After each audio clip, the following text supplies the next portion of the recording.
अकाल ए होई गल मैं तुहाडी पुत्री हाँ जी। मेरे नानके पंजाब दे ने, मैं पुत्री हरियाणा दी।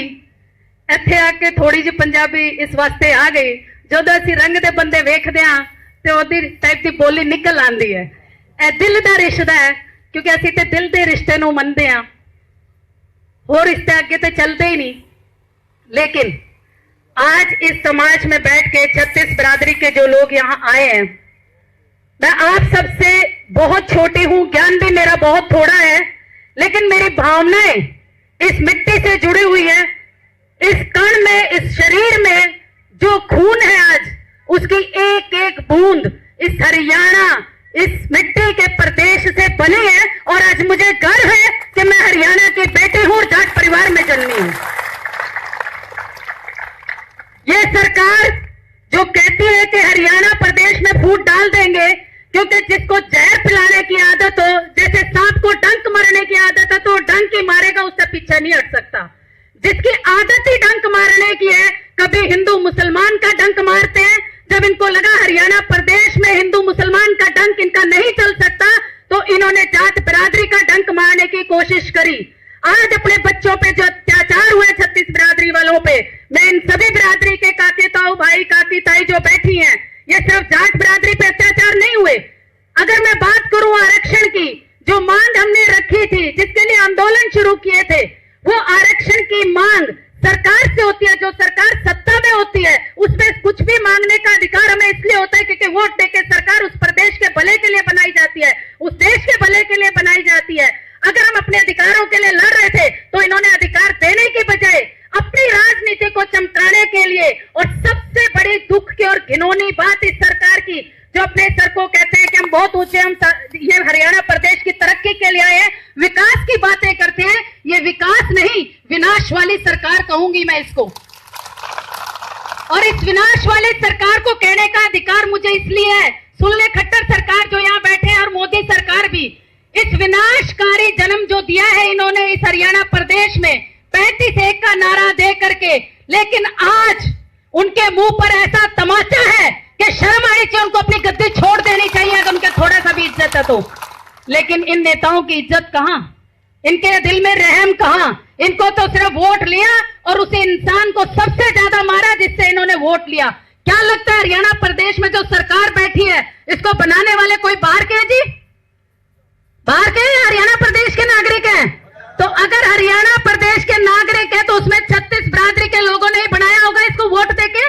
लेकिन आज इसने जहर घोलने की कोशिश जो करी थी 35-1 का नारा दे करके, क्योंकि इनको लगता था कि हरियाणा प्रदेश में हिंदू मुसलमान वाली चाल इनकी नहीं चलेगी।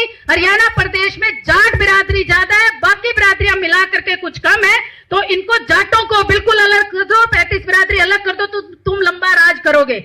लेकिन ये भूल गए थे, क्योंकि इन्हें हरियाणा प्रदेश की मिट्टी का वो पता नहीं, क्योंकि ये उस मिट्टी से जन्मे नहीं। कोई कहीं से आ गया, कोई उधर से आ गया, कोई इधर से आ गया, ऐसे आए हुओं को ये मिट्टी सलाम नहीं करती। ये मिट्टी उसको सलाम करती है जो इसके लिए मर मिटने को तैयार होता है, जो इसका मान सम्मान को बचाने के लिए बॉर्डर पे बैठे हुए सीने में गोली खा रहे हैं। ये मिट्टी उसकी कदर करेगी, तुम जैसों की नहीं करेगी। तुम्हें नहीं पता इस मिट्टी का प्यार क्या है। आज एक बार इन्होंने उस ओछी हरकत को जो किया था, एक बार तो ये उस चाल में कामयाब हो गए, मानते हैं, क्योंकि उस चाल में अगर ये कामयाब नहीं होते तो आज ये बच्चे हमारे इस तस्वीरों पे नहीं होते। जो इन्होंने कमीनापन प्रशासन के द्वारा कराया है, मैं माफी चाहूंगी प्रशासन के उन अधिकारियों से भी जो यहाँ ड्यूटी पे होंगे, उनमें भी 36 बिरादरी के लोग हैं। हो सकता है उनकी कोई मजबूरी रही हो, लेकिन ऐसी भी मजबूरी नहीं कि पेट के लिए अपनी औलाद को ही खत्म कर दो। इतनी भी पेट की मजबूरी नहीं, ये मिट्टी है, अगर आज भी खोदोगे तो फिर इसमें अनाज उगेगा। तो अरे अनाज ही तो खाना है, कौन सा गू खाकर मरेंगे? इनकी तरह हम अनाज खाने वाले लोग हैं, अनाज पैदा करने वाले लोग हैं। तो हमें कहाँ जरूरत है ऐसी चीज की कि जिसके लिए हम अपना जमीर बेच दें। लेकिन इस सरकार ने उनको भी जमीर बेचने वाला काम कराया। ऐसे सरेआम हमारे बच्चों पे जो इन्होंने गोलियां चलवाई हैं, तो इन्होंने सोचा था कि शायद हम कामयाब हो गए। ऐसे ऐसे ब्लेम, ऐसे ऐसे बातें इन्होंने जाट बिरादरी के लिए जो कही, मैं एक सवाल सिर्फ अपने 36 बिरादरी के काके ताऊओं से जरूर करना चाहूंगी, क्योंकि नए जो युवा हैं, हो सकता है इनको उसका ज्ञान ना हो। मैं भी उतना ज्ञान नहीं रखती जितना मेरे माता पिता और सभी बड़े बुजुर्ग रखते हैं, लेकिन मुझे इस मिट्टी का ज्ञान इसलिए है क्योंकि इस मिट्टी में मैंने अपना बचपन रखा है।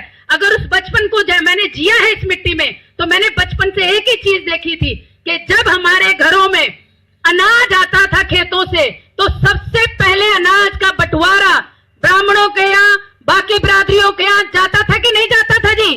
गौशाला में बोरी चली गई, एक वहां चली गई, ऐसा ही था ताऊ को। और अगर मैं बात करूं घर में डांगर बांध के काकी ताई सवेरे जाकर के इतनी मेहनत करके सिर पे बोरे ढोढो के दूध अगर इंतजाम होता था, तो क्या लगता हो दूध लस्सी सिर्फ अपने परिवार पीछे थे, 36 बिरादरी में बांटा जाता था? अरे डूब मरो ये सरकार, ये 36 को 1 और 35 में बांटने की बात करते हैं। जहां दूध और पूत और अनाज बांटने की आदत हो, ये उस बिरादरी को बांटने की कोशिश कर रहे हैं। ये हरियाणा प्रदेश के विकास के हैं या विनाशकारी हैं? तो इस बात से साबित होता है ये विकास वाली सरकार नहीं है, ये विनाश वाली सरकार है कि ये राजनीति के लिए किसी भी ओछी हरकत पे आ सकती है। लेकिन इतनी ओछी हरकत पे अगर आ गए, ये भोले हैं। हरियाणा प्रदेश के लोग भोले हैं पर बावड़े नहीं है। बहुत जल्दी समझ गए इस चाल को कि ये तो हमें मरवा देंगे।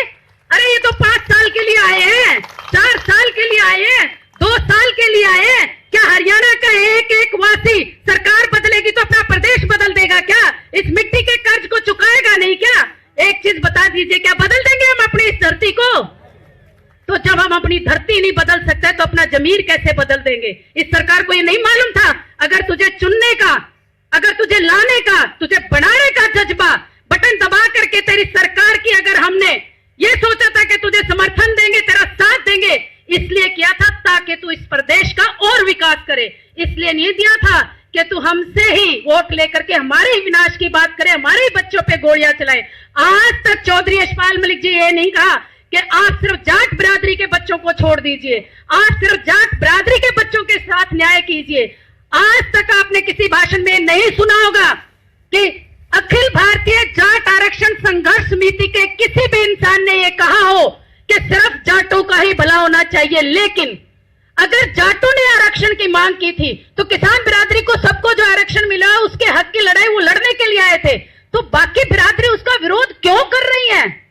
किस लिए कर रही है? क्या बाकी बिरादरी को जब आरक्षण मिला था जाट ने विरोध किया था जी? तो जब जाट ने विरोध नहीं किया तो इसका मतलब बाकी बिरादरी विरोध नहीं कर रही।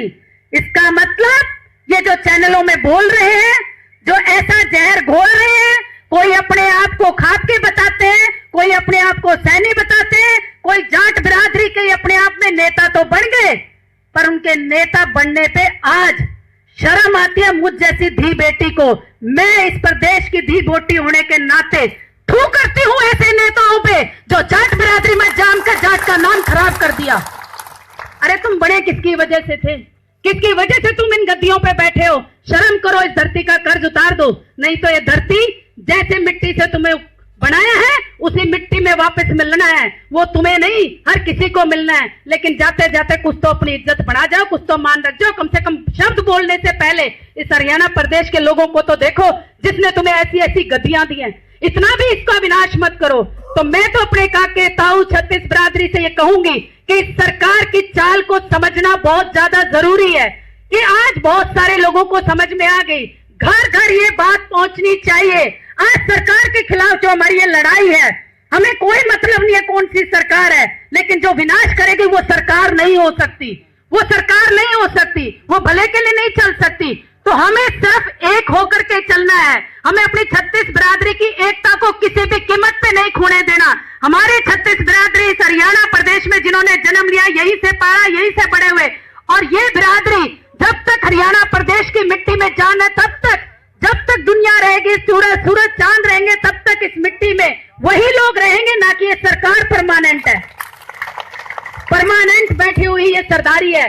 जो यहाँ बैठे हुए 36 बिरादरी के लोग हैं, काकी ताई चाचियों, हो सकता है थोड़ी सी दिक्कत होती हो काम धंधे करके में आने में, लेकिन आजकल तो आप लोगों की घनी मौज हो रखी होगी। घरा रोटी नहीं बनानी, उरा लाडू खाओ, इससे बढ़िया मौज और क्यों होगी। सारा परिवार पहले आप दिया करते, जो मन ने सुना है अगला भाई ब्याह है चूल्हा न्योत बोलो, बोल कहते थे जी। चूल्हा न्योत का मतलब बच्चा बच्चा अपना आकर के भोजन यही करेंगे। तो फिर भोजन करने के साथ साथ सबको पता होता था भी जरा रोटी खाओगे काम भी उड़े करना पड़ेगा, यही था जी। अब जब काम उड़े करना पड़ेगा तो ब्याह में ताई चाची सारी लाडू लुड्डू सुहाड़ी सुहाड़ी बनाने खातर चली जाया करती, किसी हलवाई की जरूरत नहीं थी, सबसे ज्यादा सारी जनी बैठी बैठी हमें काम कर लिया करते। और जो नौजवान बच्चे थे वहां जो काम मिलता था वो कर लेते थे। ये कल्चर है इस हरियाणा प्रदेश की, मान सम्मान वाली कल्चर है इस प्रदेश की। इस प्रदेश में कैसे कोई जहर घोल सकता है? अरे हम तो वो हैं जहां विष पी लेंगे तो रंग नीला भी नहीं होने देंगे, पर तुम्हें यहां से उखाड़ फेंकेंगे। तो इसलिए पंगा हरियाणा प्रदेश के लोगों से नहीं और पूरे के पूरे हिंदुस्तान के जाट से पंगा लेने का मतलब है इस देश की गुलामी के दिन उल्टे शुरू हो जाएंगे। क्योंकि जो बॉर्डर पे बैठे हुए जवान वहां सीने को बिछा करके बैठे कि जब आओ गोली खाने के लिए तैयार है, लेकिन कदम पीछे नहीं हटाएंगे। ये इस हिंदुस्तान के जाट की ताकत है। जाकर के तो पूछो किस मंत्री का बेटा है बॉर्डर पे, किस एमएलए का बेटा है बॉर्डर पे, देखो तो से कितनों ने अपने मारने के लिए भेज के शहीद होने के लिए। ये वो जाट हैं, ये वो माए हैं जिन्होंने 6-6 फुट के अपने जवान कर दिए और ऐसे सौंप दिए देश को कि जाओ बेटो देश की इज्जत के लिए पीठ मत दिखा के आना। बेशक अर्थी चंद अपने इस झंडे के अंदर लपेट के आ जाए, हम उस पर गौरव महसूस करेंगे, पर पीठ दिखाने पे नहीं। तो आज इस सरकार को ये बताना चाहती हूं मैं इस माध्यम से, यहाँ के स्टेज के माध्यम से, धन्य है ये जमीनें जहां पर इस प्रदेश के लोगों को, इस बिरादरी के लिए, इस हरियाणा प्रदेश के लिए कुछ करने का मौका मिला। लेकिन मेरे काके ताऊओ हुण सानू एक होके चलना पड़ेगा। सानू नहीं पता केड़ी पार्टी कौन पार्टी, हो सकता है किसी के एक बच्चे को नौकरी लगवा दिया हो 5-10 लाख लगवा करके। मैं आपको वादा करती हूं ये लड़ाई अगर हम जीत जाते हैं और इस जीतने के लिए अगर हम एक हो रखे तो ये जीत के ही छोड़ेंगे, हारने वालों का तो हमारा नाम ही नहीं, क्योंकि पीठ हमने दिखाने नहीं, गोली खानी आसान है। तो इसके लिए उस पैसे के लिए हम बिकेंगे नहीं किसी भी पार्टी के आगे, हमें बिकने की जरूरत नहीं है। क्योंकि ये जो आपके युवा बच्चे हैं ये एक एक घर में ढेर लगा देंगे नोटों का। एक बार इन्हें रोजगार मिलने तो दो, एक बार इन्हें रोजगार मिलने तो दो। तो आज ये लड़ाई हमें अधूरी नहीं छोड़नी है। कर ले ये सरकार जो इसको करना है, कर ले अपने प्रशासन को यहाँ बिठा ले। 70 टीमें, 75 टीमें, 80 टीमें, और ये टीमें भी तो हमारी बनाई हुई है। टीमों पे तो तुम राज सिर्फ इसलिए कर सकते हो क्योंकि तुम गद्दी पे बैठे हो, पर कितने दिन तक बैठे हो उत्तर प्रदेश पंजाब का पता लग जाएगा कद सी तरह पैर उखड़ने वाले हैं, तुम धरती पे नहीं मिलोगे। तो मेरे काके ताऊ भाइयों, इन धरणों पे एक एक काके ताई बहन बेटियों को जरूर लेके उन्हें पता होना चाहिए कि ऐसी घटिया सरकार के बारे में कि कैसे हमारी बिरादरियों को तोड़ने की कोशिश की, कैसे हमारे बच्चों को इन्होंने गोलियां मारी है।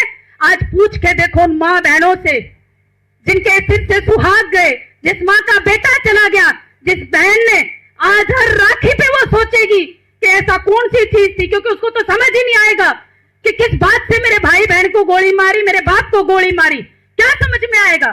सरकार अपने हथकंडे और भी अपना सकती थी, पानी की बौछारें कर सकती थी, नकली गोलियां चला सकती थी, लेकिन ऐसे जानवरों की तरह हमारे बच्चों को इन्होंने दड़ा है, तो हम बदला लिए बगैर नहीं उठेंगे। अब चाहे ये 18-30 जो गए हैं, चाहे हमें 3000 को जाना पड़े, 3 लाख को जाना पड़े, और एक एक बंदा, एक एक जट, एक गुरु गोविंद सिंह की गल है कि एक एक जट एक लख के बराबर है। वो भी तुहाडे से जिन्होंने अपनी औलाद ने दीवारा चिना दी थी।